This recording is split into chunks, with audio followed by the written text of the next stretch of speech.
La farmacología viene del griego fármacon, que es remedio droga, y logos, que es razón, es decir, es el estudio razonado de los fármacos. ¿Qué es un fármaco? Es una sustancia química que produce una respuesta en un organismo. Si esta es beneficiosa, entonces se le conoce como un medicamento. ¿Y qué conceptos tenemos alrededor del medicamento? Es decir, su origen, si es natural o si es sintético, cuáles son sus propiedades físico-químicas, cuál es la respuesta que produce el fármaco en el organismo y los efectos deseados, cómo deben de ser aplicadas, qué efectos adversos produce el medicamento en el organismo, todo un proceso desde su injerencia, desde su ingreso hasta su salida, cuáles son las contraindicaciones con otros fármacos o con algunas enfermedades crónicas, y básicamente es eso. Entonces, ¿cuál serían las características de un medicamento ideal? Esas tienen que ser eficaces, tienen que ser seguras, no producir efectos adversos, tienen que funcionar en un organismo deseado. El efecto no es permanente, tiene que ser a costo bajo para ser adquirido y no tiene que tener interacciones con otros medicamentos. Mecanismos de acción de los fármacos. Se refiere a cómo interactúan con el cuerpo para producir un efecto terapéutico o farmacológico. Existen diversos mecanismos de acción y estos pueden variar dependiendo del tipo de fármaco y su función específica. Algunos de los mecanismos de acción comunes incluyen interacciones con receptores, inhibición de enzimas, interferencia con procesos celulares, modulación de neurotransmisores, cambio en la permeabilidad celular, activación de la cascada de señalización intercelular. Estos son solo algunos ejemplos generales, y el mecanismo de acción específico de un fármaco puede ser mucho más complejos y específicos, según su función terapéutica y su interacción con el cuerpo humano. La farmacocinética estudia el paso y las modificaciones que experimenta los fármacos en el organismo desde que ingresen hasta su eliminación. Estas se dividen en 5 pasos. La primera es la liberación, proceso en el que el activo del fármaco queda libre. La segunda es la absorción. Es el paso del fármaco desde el sitio de administración hasta el torrente sanguíneo. La tercera, que es la distribución.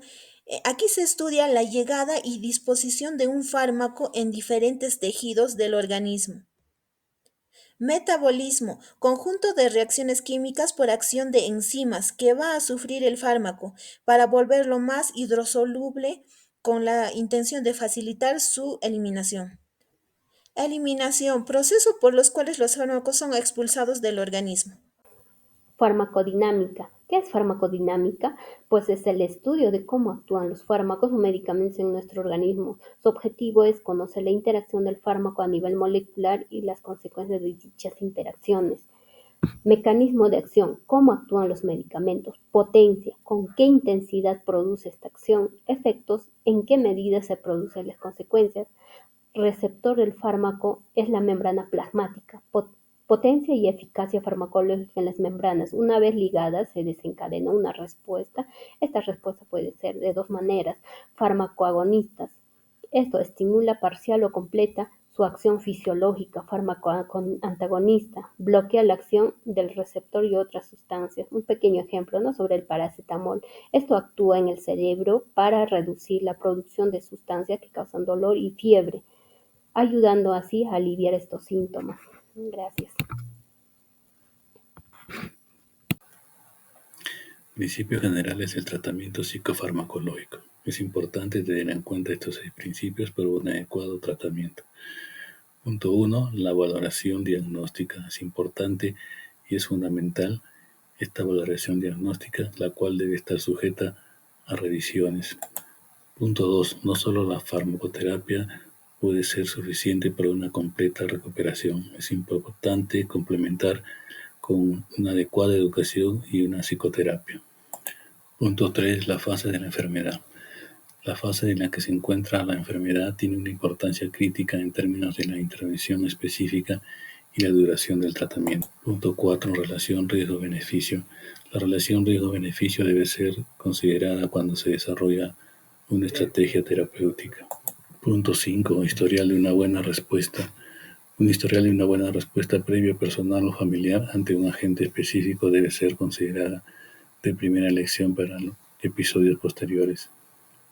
Punto 6. Observar síntomas y efectos adversos. Es importante identificar síntomas específicos que sirvan como marcadores de la psicopatología. Además, también es importante observar los efectos adversos a lo largo del tratamiento y estos deben ser siempre monitoreados con pruebas.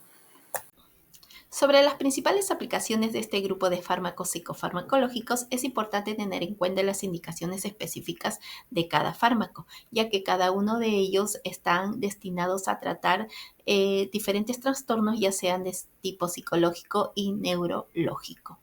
En primer lugar, se presentan las principales indicaciones de los tratamientos psicofarmacológicos que abarcan desde antidepresivos, antipsicóticos, ansiolíticos, hipnóticos, estabilizadores del humor, psicoestimulantes, fármacos antidemencia, hasta fármacos para el tratamiento del alcohol y los opiáceos. Estas indicaciones incluyen una amplia gama de trastornos como la depresión mayor, la esquizofrenia, el trastorno bipolar y la dependencia alcohólica, entre otros. Así también en un segundo cuadro tenemos un resumen acerca de los principales activos de cada subgrupo que proporciona una visión más detallada de las diferentes categorías disponibles.